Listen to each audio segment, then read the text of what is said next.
How do I tell my husband that he's infertile and his mistress is deceiving him with a pregnancy that is not his, without letting him know that our 2 kids are not also his? I know what I'm about to say will sound crazy, but I need help. I'm stuck between exposing a lie and unraveling a truth I've buried for too long. My husband has a mistress who claims she's pregnant, but I know without a shadow of doubt that the child isn't his. How? Because my husband is infertile, but he doesn't know, and if I tell him, I lose everything, including the secret that our 2 kids aren't his either. Hi LC community, thank you for allowing me this space to breathe. Today, I'm finally one of those people who needs to pour their heart out anonymously. My name is Madison Carter. I'm 42 years old, living in Austin, Texas, and I run my own little interior design business from home. I've been married for 12 years to Nathan Carter, 47, brilliant tech entrepreneur, originally from Pennsylvania. Handsome, respectable, driven, and wildly successful. On paper, we're the perfect couple. In real life, we've built an empire of secrets. And now, everything's cracking. Last week, Nathan came home pale, sweaty, and jittery. The kind of jittery that made me put down my glass of wine and freeze. Maddie, we need to talk. I blinked, heart racing. Okay. He didn't sit, just hovered near the kitchen counter, like a man about to self-destruct. There's someone else, he said, looking at the floor. A woman I met through a business conference. It just happened. And now she's pregnant. She's threatening to go public if I don't, relocate her to Europe, buy her a house, give her everything. I wanted you to hear it from me. Please, baby, forgive me. I stood there, still, cold, silent. On one hand, my heart broke. I believed Nathan was one of the good ones, loyal, committed. I gave this man every part of me, every secret. And maybe that's the part I can't forgive myself for, because what he doesn't know is that he can't get anyone pregnant. Not her, not me, not ever. Flashback to 6 years into our marriage. Nathan and I were already 3 years in when the baby pressure hit. Our friends were having babies. My sisters were mothers of 2. Nathan wanted a big family, and I did too.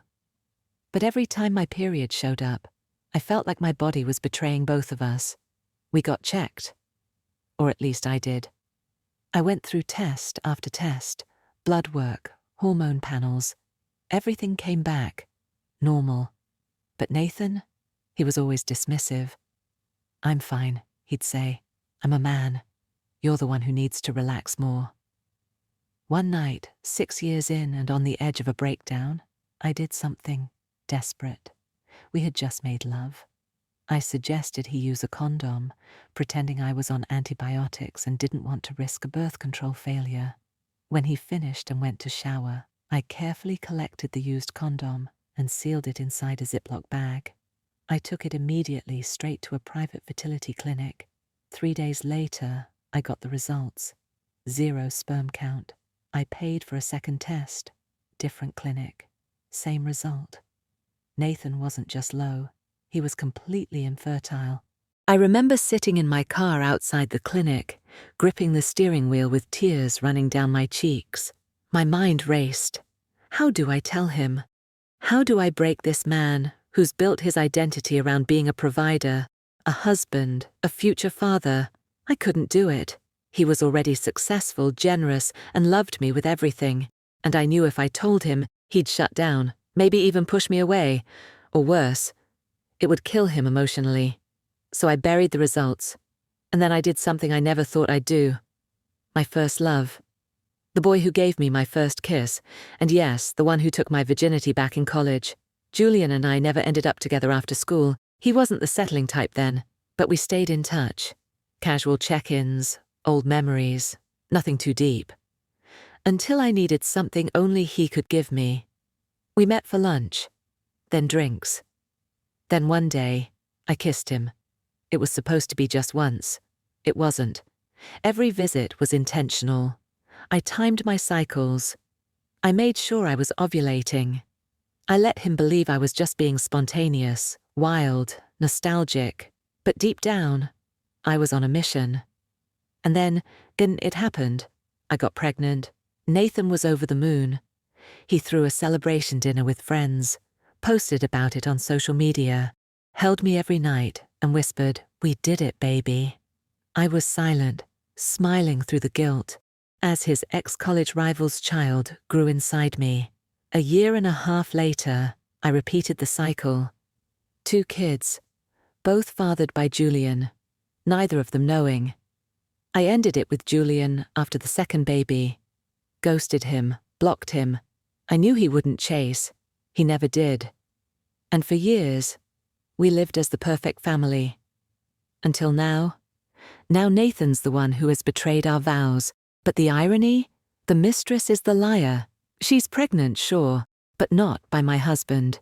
She's trying to extort a man who can't biologically father a child. I know. And I could prove it. But at what cost?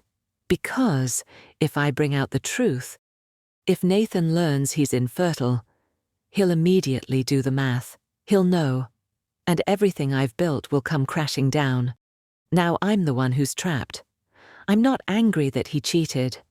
I'm terrified that this lie, her lie, will expose mine.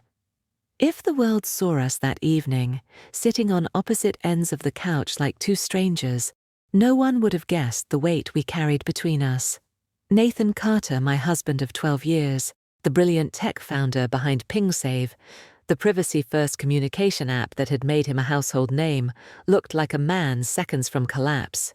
His usually confident frame was slumped, his fingers nervously bouncing on his knees. "She's serious, Maddie," he said, calling me by the name only he used. "She said if I don't wire the down payment for a 5-bedroom in Atlanta and finalize the paperwork for her European visa, she'll go to the media, to the investors, everyone. And she'll claim I'm abandoning our baby." I stayed silent, swallowing the cocktail of emotions rising in my throat. Betrayal, fear, pity, but above all, control. I couldn't let this blow everything apart. Not yet. "I need your help," he continued. "We built this life together. Please don't walk away."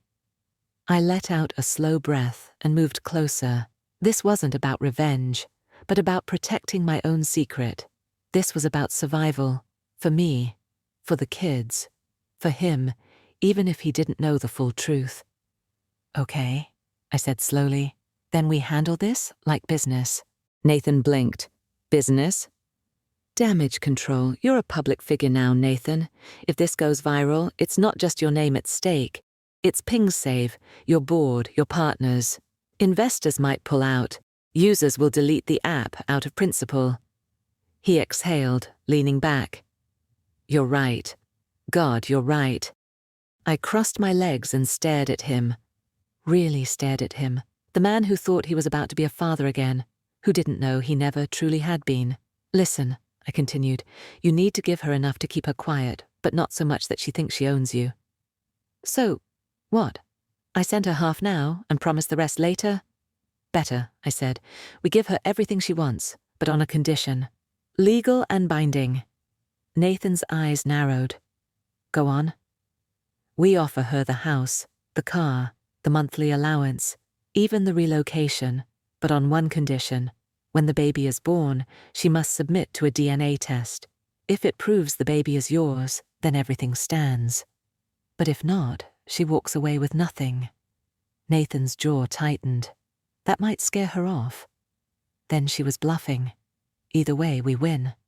He looked at me for a long time. "You're a genius." "No," I thought.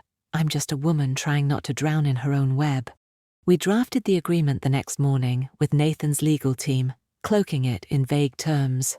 Paternity verification, confidential settlement, media embargo. She was flown in for a private meeting at a small legal office in Houston. Her name was Camille, a 29-year-old lifestyle influencer who had crossed paths with Nathan during a tech event. Her face looked prettier on Instagram, less real in person, more guarded.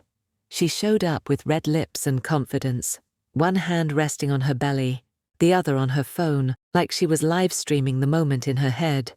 "I just want what's fair," she said with a smug tilt of her chin. "Nathan knows this baby is his." "No one's disputing that," I said calmly. "But to finalize anything legally, we need clarity. That's why the test is part of the deal, for everyone's protection." She paused. I saw it, the blink, that subtle, involuntary flicker of uncertainty in her eyes. For a split second I knew, she wasn't sure. Nathan's voice cut through the tension. "Camille, if this child is mine, you'll never lack anything. But if it's not, you'll walk away and never contact either of us again." She hesitated, then smiled. "Fine." The months that followed were awkward, but calmer. Nathan and I resumed our public roles, the successful tech founder and his graceful wife. At home things were complicated, but in public, we were ironclad. Camille was relocated quietly to Europe. Nathan paid her rent and wired her a small monthly allowance, pending the baby's birth. She posted vague content about prepping for motherhood and quiet luxury. No names, no drama. And then, she gave birth. It was a boy. Small, dark-haired, and nothing like Nathan. 2 weeks later, the DNA results landed in a sealed envelope delivered to Nathan's home office. He called me in. His hands trembled as he opened the letter. I didn't speak. I didn't breathe. His eyes scanned the paper, widened, and then shut. "It's not mine," he whispered. He looked stunned, betrayed, almost like his mind refused to catch up with reality.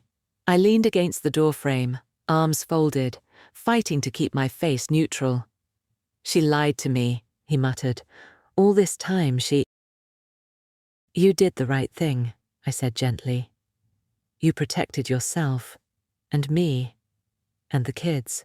He nodded slowly, then sat down on the floor like his legs couldn't hold him anymore. I wanted to cry. Not because I felt bad for him, but because everything I'd built, everything I'd hidden, just barely survived. But what happened next? Camille never saw it coming. The moment the DNA test proved my husband Nathan Carter wasn't the father of her child, her entire world crumbled like a house of cards. She didn't scream. She didn't cry. She just stared at the result like it had betrayed her, like the paper itself had reached out and slapped her across the face. The luxury apartment? Gone. The fancy car and monthly allowance? Gone. The European relocation? Was cancelled. Our lawyers didn't waste a second. They invoked the signed agreement she had smugly approved months before. Every promise we made was void. She was left with absolutely nothing but the reality that she had tried to trap a man with a child that wasn't his. But we didn't stop there. She was made to sign a binding document. No interviews, no blog posts, no tell-all videos or podcasts. Not a single word about me, Nathan, or our children. Ever again. Any violation would land her in court with damages she couldn't dream of affording. For me, it was over. The nightmare was behind us. I felt like we had survived the ultimate test of our marriage. Nathan looked at me with fresh admiration. He kept saying, "I don't know how I would have survived this without you, Maddie." And for the first time in a long while, we laughed again. We touched again. We smiled without faking it. But I didn't see the next storm coming. And this time, I was the one who was burned. It started so softly. One night on the couch, curled under a blanket, sipping wine, laughing about old times, a rare moment of peace. Then Nathan tilted his head and smiled at me. "You know what still blows my mind," he said. "The way you suggested that DNA test. You were so sure the baby wasn't mine." I chuckled nervously. "Well, it was the best way to confirm if she was lying." He nodded slowly. "Yeah, but how did you know? Like, no. I froze. My smile evaporated. He was still looking at me, curious, not suspicious yet, but something in my eyes must have shifted, because his smile faded too. "What?" he asked. I looked away. "Nothing. Just caught off guard." but the seed had been planted. That night, I barely slept. And over the next few days, I saw it growing in him, quietly, observing, thinking, asking little questions here and there, studying me the way I had once studied him. Then 3 weeks later, he brought it up again. This time calmly, but directly. "I've been thinking. Since we did a test for Camille's child, I think we should also run a paternity test on our kids." My heart stopped. The wine glass in my hand trembled slightly. "Why would you say that?" "Well," he shrugged, "I'm a public figure. Wealthy, I've got assets, shares, a company. I just want to make sure everything's in order for the future. You know, just formality." I tried to laugh it off, but I could feel the panic pressing against my chest, like a hand squeezing my throat. He leaned in closer, eyes narrowed. "Unless there's something I should know?" I shook my head. "No, of course not." But I was dying inside. I did everything I could to dissuade him. I begged, I cried. I accused him of not trusting me. But the more I resisted, the more obsessed he became. And then, he tricked me. He told me we were going for a general health checkup as a family. I walked into that clinic holding my son's hands, thinking it was just routine. 2 weeks later, the truth detonated like a bomb. He wasn't the father of either of our children. When he called me into his study, I knew. The look in his eyes wasn't rage. It was worse. It was emptiness. "I want you to explain," he said quietly. I broke, right there in front of him. I confessed everything. How I tricked him years ago into a fertility test. How I found out he was infertile. How I reconnected with my ex. How I let him father the kids while lying to Nathan every single day. How I walked away from that man once I had what I wanted, and devoted myself to building the life Nathan dreamed of, with a lie stitched into the foundation. He didn't shout. He didn't hit me. He just walked out of the room. A week later, he went for another fertility test. This time, he saw it for himself. He was truly infertile. Always had been. Now, we live in the same house, but it feels like a haunted mansion. He doesn't touch me, doesn't speak to me unless it's about the kids, doesn't look at me the same way, but he won't divorce me either. To the world, we're still Mr. and Mrs. Carter, still that beautiful tech couple with 2 perfect kids and a Pinterest-perfect life. But inside, we're strangers, broken, bound by silence and secrets. And now I don't know what to do. I'm still in love with my husband. I still believe we had something real, despite the lies.